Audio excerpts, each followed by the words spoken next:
The wisest person I ever met in my life, a third grade dropout. Wisest and dropout in the same sentence is rather oxymoronic, like jumbo shrimp.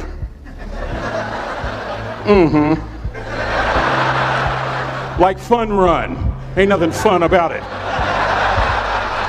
Like Microsoft Works, y'all don't hear me. I used to say like country music, but I've lived in Texas so long, I love country music now. I hunt, I fish, I have cowboy boots and cowboy, y'all, I'm a black neck redneck. Do you hear what I'm saying to you? No longer oxymoronic for me to say country music. And it's not oxymoronic for me to say third grade and dropout. That third grade dropout, the wisest person I ever met in my life, who taught me to combine knowledge and wisdom to make an impact, was my father. A simple cook. Wisest man I ever met in my life. Just a simple cook. Left school in the third grade to help out on the family farm, but just because he left school doesn't mean his education stopped. Mark Twain once said, "I've never allowed my schooling to get in the way of my education." My father taught himself how to read, taught himself how to write, decided in the midst of Jim Crowism, as America was breathing the last gasp of the Civil War, my father decided he was going to stand and be a man. Not a black man, not a brown man, not a white man, but a man. He literally challenged himself to be the best that he could all the days of his life. I have 4 degrees. My brother is a judge. We're not the smartest ones in our family. It's a third grade dropout daddy. A third grade dropout daddy who was quoting Michelangelo, saying to us, "Boys, I won't have a problem if you aim high and miss, but I'm gonna have a real issue if you aim low and hit." A country mother quoting Henry Ford, saying, "If you think you can or if you think you can't, you're right." I learned that from a third grade drop. Simple lessons. Lessons like these. Son, you'd rather be an hour early than a minute late. We never knew what time it was at my house because the clocks were always ahead. My mother said for nearly 30 years, my father left the house at 3:45 in the morning. One day she asked him, "Why, Daddy?" He said, "Maybe one of my boys will catch me in the act of excellence. I want to share 2 things with you. Aristotle said you are what you repeatedly do. Therefore, excellence ought to be a habit, not an act." Don't ever forget that. I know you're tough, but always remember to be kind. Always. Don't ever forget that. Never embarrass mama. Yeah. If mama ain't happy, ain't nobody happy. If daddy ain't happy, don't nobody care. But you know, I'm trying to tell you. Next lesson. Lesson from a cook over there in the galley. Son, make sure your servant's towel is bigger than your ego. Ego is the anesthesia that deadens the pain of stupidity.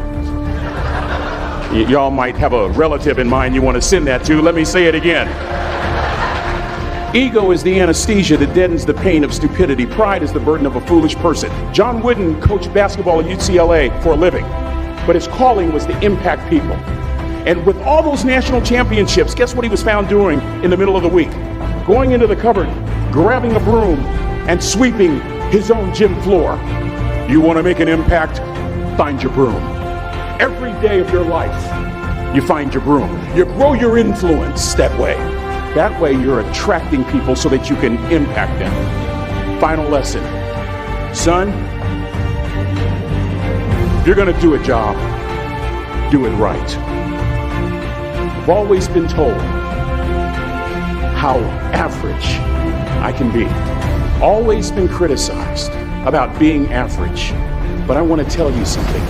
I stand here before you, before all of these people, not listening to those words, but telling myself every single day to shoot for the stars, to be the best that I can be. Good enough isn't good enough if it can be better, and better isn't good enough if it can be best. Let me close with a very personal story that I think will bring all this into focus. Wisdom will come to you in the unlikeliest of sources, a lot of times through failure. When you hit rock bottom, remember this. While you're struggling, rock bottom can also be a great foundation on which to build and on which to grow. I'm not worried that you'll be successful. I'm worried that you won't fail from time to time. The person that gets up off the canvas and keeps growing, that's the person that will continue to grow their influence. Back in the 70s, to help me make this point, let me introduce you to someone. I met the finest woman I'd ever met in my life. Back in my day, we'd have called her a brick house. This woman was the finest woman I'd ever seen in my life. There's just one little problem.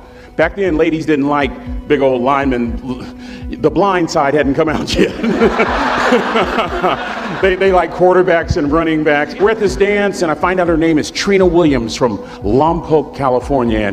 And we're all dancing, and we're just excited. And I decide in the middle of dancing with her that I would ask her for her phone number. Trina was the first one. Trina was the only woman in college who gave me her real telephone number.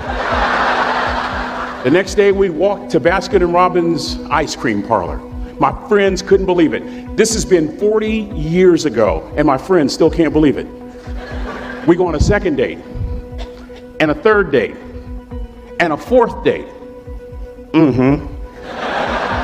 We drive from Chico to Vallejo so that she could meet my parents. My father meets her, my daddy, my hero. He meets her, pulls me to the side and says, "Is she psycho?" But anyway, we go together for a year, 2 years, 3 years, 4 years. By now, Trina's a senior in college. I'm still a freshman, but I'm working some things out. I'm so glad I graduated in 4 terms. Nixon, Ford, Carter, Reagan.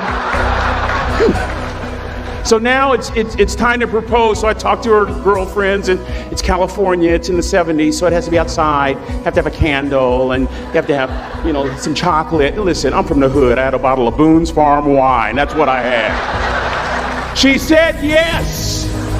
That was the key. I married the most beautiful woman I'd ever seen in my life. Y'all ever been to a wedding, and even before the wedding starts, you hear this? How in the world? And it was coming from my side of the family.